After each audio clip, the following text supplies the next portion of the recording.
Yo, welcome back everybody. Today we have the best of game for day 2 of Lobby Legends. For those of you that have watched the entirety of the event, you know it went quite a few rounds. We had a ton of very close, very fun games, but this one was something special. This is for all the people out there that don't appreciate the value of snicker snacks. If you can get it early and you can get it with a good battle cry, the game just blows up. Turns out that it's not only important to get good quest rewards, it's also important to get them quickly. And if you get them quickly and they're good quest rewards, then the game is yours. Do what you want because you are so far ahead of the lobby that you blow everybody up. All right. Enjoy. Beast Mech Naga Pirate Quillbore. I see. We have a non-Murloc lobby. We have double strong Death Rattle compositions. We have APM Pirates which can win this one, and we have really strong 3-stars. So basically, 3-star lines are going to be very strong. 3-on-3 I don't expect to happen too much. That it's in how high these high tempo these lobbies are. We're not going to see a ton of 3-on-3 lines. But if there's ever a time to go 3-on-3, this is it. The lobby has very strong 3-stars, the 2-stars are weak, and you play into scaling in this game and or piecewise compositions and not like Poison Scam. Gonna end the night with a couple games. Thank you for the amazing commentary and the dog. Yo, Ultimate Super Carlos. Take care, have a great night. Go get 'em. What if airplanes in the night sky like shooting stars? Really need a wish, or whatever the fuck. Could really use a wish right now. Once again, we have a huge span of a couple people in the lobby playing the strong heroes and a bunch of people taking the high 5, 6, 7 armor heroes. Happening over and over again. We're seeing these higher armor heroes picked up. The Kurtrus, the Tess. In this situation, the Galakron was another high armor hero. Galakron, oh no, Savjz. Yeah, Galakron feels sketchy as fuck right now. Believe, Sleepy. I believe. You got this.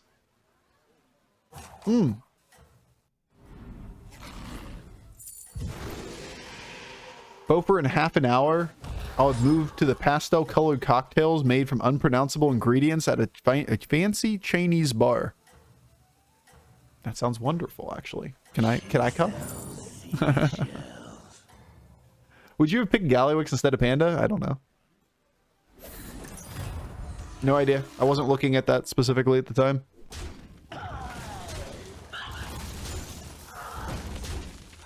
Good. Nothing surprising here so far. You have a lot of the lobby leveling to 2 in this lobby. We wouldn't expect people to stay on 1 unless they have a good reason. Hooktusk Malagos obviously have token reason, and then Galakron is always a low tavern tier. You had a 3-on-3 line come out immediately for the Togwaggle. And the Hooktusk lines up a triple. Rafam curve here is going to be acceptable. Or Rafam curve is going to be acceptable, but Jeef curve will be better in this kind of situation because you have the ability to pick up 1 extra minion here. You're going to play the Shell Collector. You could take the triple and just hold it. It's a very, very reasonable line. And then in the process, next turn we get to level. We get to use the coins to buy something if we'd like it. Or we can hero power just the tabby cats and get out of them. Atsuri got a double Hooktusk. Shrug. Yes.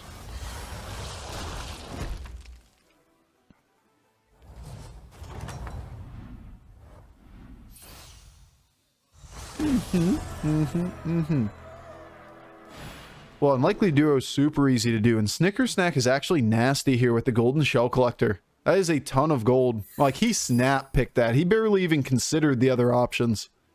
Like, that is a super easy quest to do. I get it online this turn. That is so nasty. Take the Elise. Use it for later. Like, that is... Yeah, he's smiling. That was a nasty hit. Like, I immediately went there, was like, yeah, that's really good. And yeah, I'm not even sure he read every other option. He's just like, yep, that's about as good as it gets. Because he gets to play the double Naga Pirate from board. Gets it online literally turn 4. And gets the double coin at end of turn. And gets the Alley Cat triple. What a baller. Look at his smile. Oh man, he's so happy right now. This is like textbook. You're gonna hold that triple. You're gonna print 3 gold at the end of the turn. The Elise makes the board. You get a level and take a 5 next turn. Just, oh man, just reveling in it. Double triples turn 4. Snicker Snack online literally turn 4. GG. The game is good sometimes. And wins the round. That's why he's my favorite Hearthstone streamer after you. Good after you. I mean, you're gonna get banned immediately for liking a great streamer like Matsuri. Oh, Matsuri's awesome. Absolutely unacceptable. I get this and still throw. But I want to see his 5-star. I mean, he could potentially greed to a 6. He is casually sitting here at 33 health. Takes like 9-ish, 8 or 9, if he greeds it. All right. Orgazoa, Gas Coiler, Nosy Leader.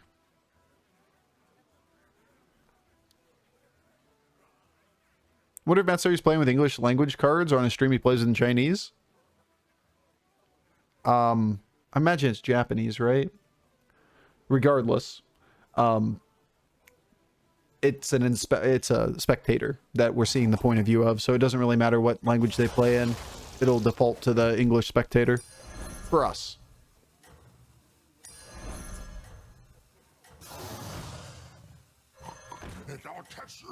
All right, well, this could be worse.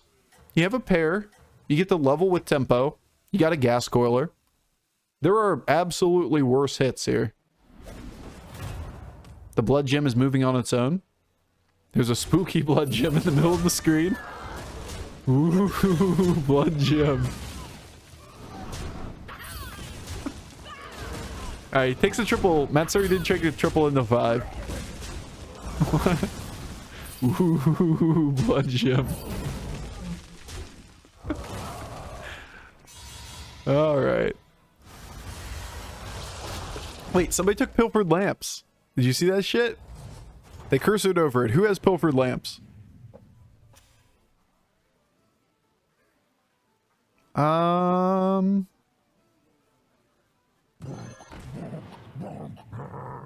don't see it. Oh, Sleepy has pilfered lamps. 35 minions die for pilfered lamps. Why is the blood gem haunted? Because it's almost October. Spooktober. It is foreboding. It's about to be October and it gets spooky in the game. Alright, Togwaggle is struggling. Mediocre tempo in the middle of the game. Has a couple extra minions here. Can pick up 1 extra thing. Debating on gold versus bonker versus just ew, right? Almost time for the ghost. Yes. Almost time for the ghost to come back for the stream. We're going to have a haunted stream for October again. It's like inspiration from Colin's balloon. I have a dog most of the time. But we can have the ghost back for Spooktober. What's your favorite holiday? Probably Labor Day. Labor Day's pretty awesome.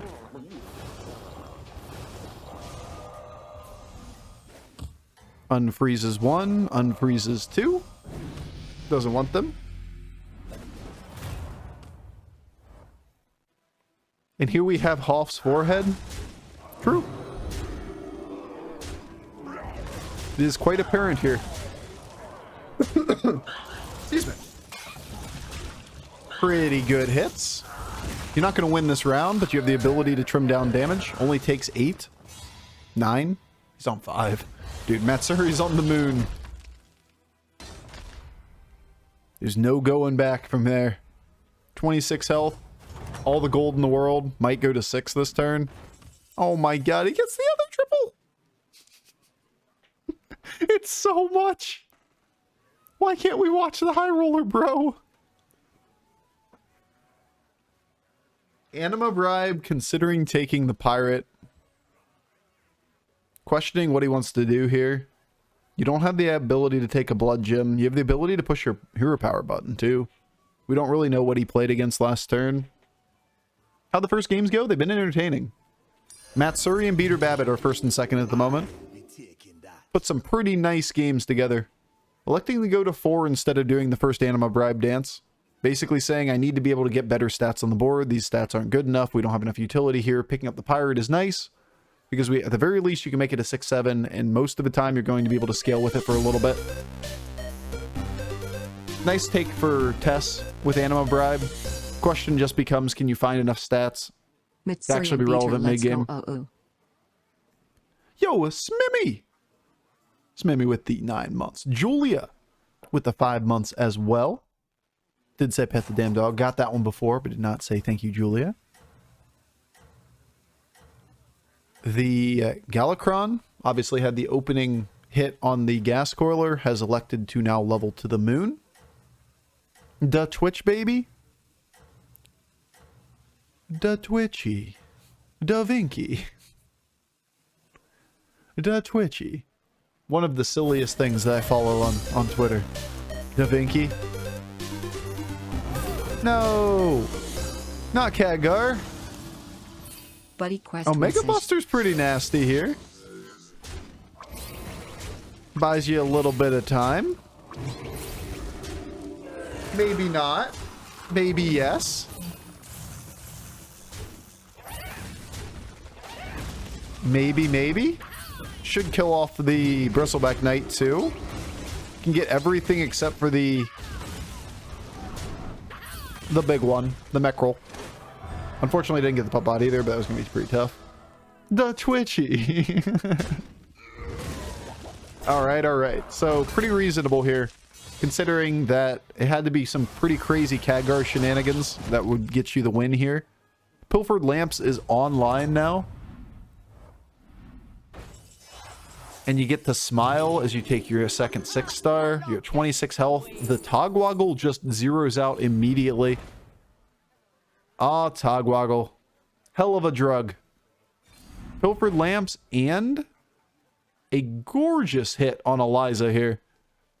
Absolutely phenomenal hit on Eliza. Yes, my Bofur Twitch baby is now full term. 9 months. Yo, buddy Meta, thank you for the 3 months as well. And Smimmy, appreciate the 9. The solid 9. But yeah, Togwaggle feels so hard to play after nerf. Remember, we quite literally called for this nerf the day they introduced Togwaggle.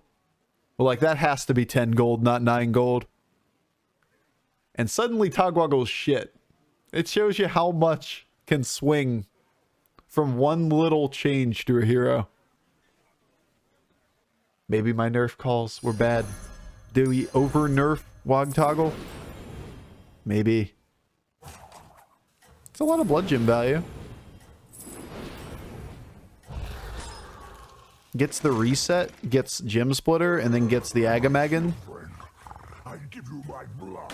Yes, you're taking... actually, that was a little bit debatable. I assume you always take the... You freeze here, right? That's way too many stats to let go. The 6-8?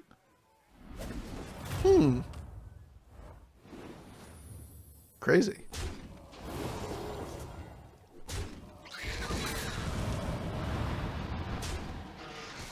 I would have expected a freeze there. You're only freezing 3 minions and there's a 6-8 on the board and like a, whatever it was, like a 4-6. Well above average minions.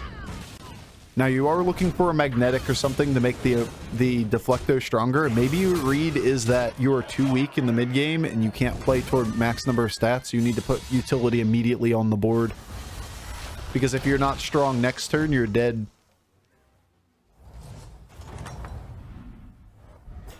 Don't worry. The ghost is here. Yo, Bofur, how you? How you? RSL Gomez. I'm doing pretty well. I like these days. The hang out with chat, just chill. Talk about Lobby Legends. It's a fun day. And then we'll be back to normal on Monday. Alright, so Cookie doesn't have the quest completed. Cookie is Penguin Sen. Penguin Sen has summon 20 minions.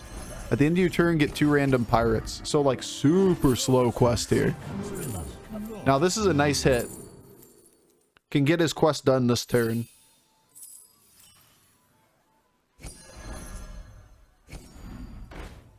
Alright, well, that's practically free to get the quest now. He just has to play through the rest of it.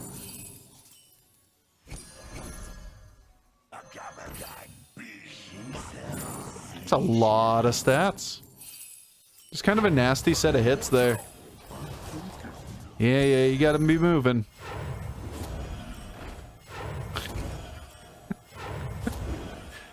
Go, go, go, go, go, they say. Leifing's kind of interesting. Can be your last minion for the board, but... Go, go, go, go, go! Probably not giving a shit about the Leifing. Oh, I'm fine. Had to argue with a girlfriend because I watch streams a lot, and I never told her a streamer has a dog cam. It's an important distinction. Probably thinking that you're a nerd, but no, you're actually just an animal enthusiast. This is important to note. You can watch dog cams on Twitch. Gotta introduce her to the otter stream. The marine mammal rescue.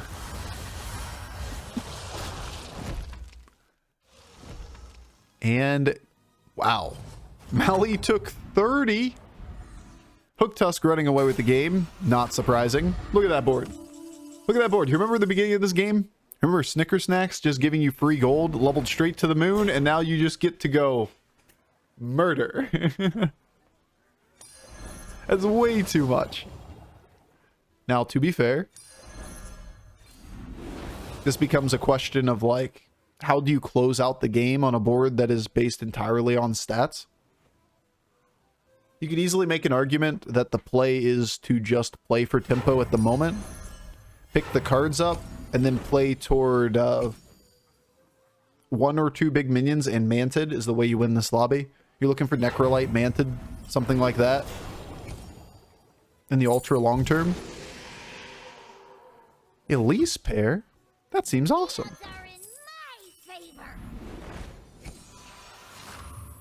There is the monkey.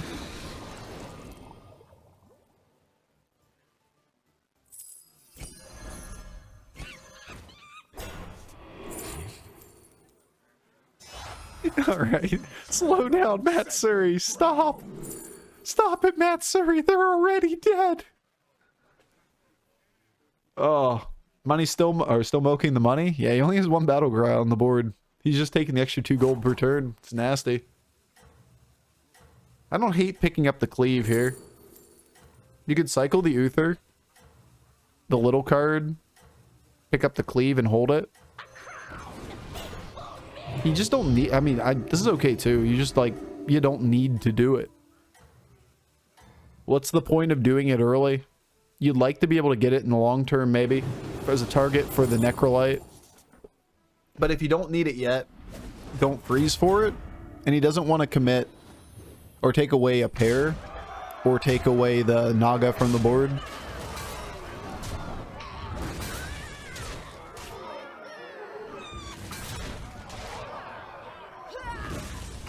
The Cleavy.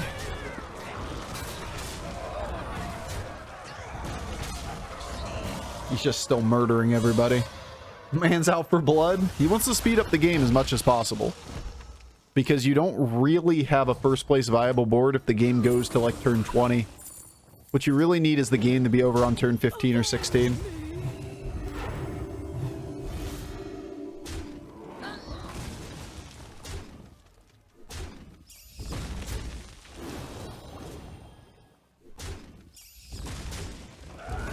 We're watching a lot of combat. That's a turn 10 board? Yeah, it was a turn 10 board.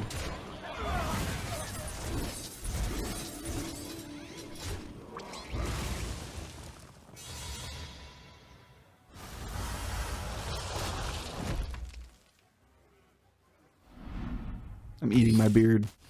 I'm over here contemplating and eating my beard. Bad habit. Don't eat beard, Bofur. Cooked book on the Malagos. Didn't even notice that had happened. Had picked up a cooked book. Has gotten up to what appears to be about a 6/6 buff. So there is a state of inevitability that's created by cooked book. If you can get to, you know, 30/30 plus, you can win the lobby. But we all kind of see how this game's going at the moment. And you look at the amount of stats on the board here for Hoff, and he's just got to dodge for days playing big boards. How screwed is Sleepy points-wise? 2.5 points after 2 rounds. Not a great position to be in. Then again, the top player is still at 10.5, so, like, there's a long way to go in this lobby. This is, I'm assuming, the head-to-head matchup between Savjz and Hoff. Considering that this Wind Fury Cleave is potentially getting through the Divine Shield, if it was just a little bit bigger. But it's not. It's not bigger. And that's all that really matters here. You can Wind Fury Cleave your way, but if it was 10 attack bigger, this is an auto win. There are too many resets here. Now, that being said, the Scallywag does offer a way to bump the shield off, so you need to go first as the Hydra board. Which he does go first. That's a big deal. Unfortunately, the Scallywag does not die. If the Scallywag died there, then it bumps off the shield from the Mechrel. The Mechrel then in turn dies to the Wind Fury Cleave. Then you have all your minions left behind it, and it's a lot closer. 1 extra health on the Scallywag prevents that from occurring.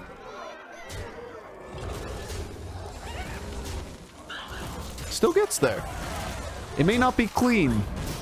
Scary moment there. Like, 1 or 2 stats difference here is a death at 6th place, or a top 4. Top 3, for that matter. This is a 4-5-6 tie. Crazy how close that one was. When they fixed Leroy Divine Shield, like 9 months ago? Like a long time ago. I don't know, 6 months ago? When they, like, a month after they introduced it and it was bugged. It has been out for a long time. Alright, we got the Gambas? The Gamblers? Go NA. Yeah, we got Beater and Matsuri in the top 3 yet again. And Savjz, the top 3 current standing players are the top 3 in this lobby.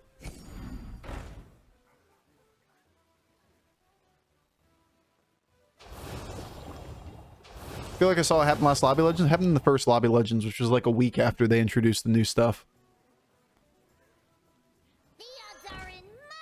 That was like 4 months ago. 5 months ago.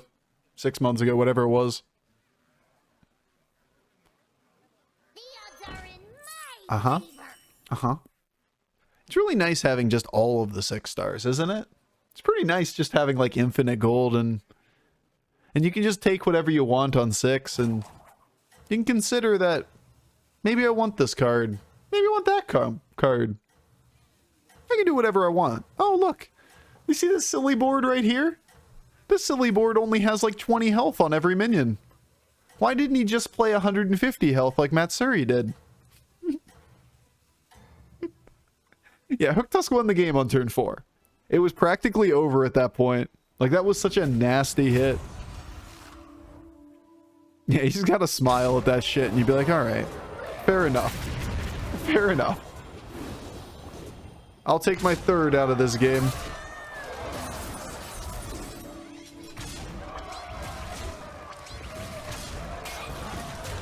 Beater's tempoing his way beautifully, by the way.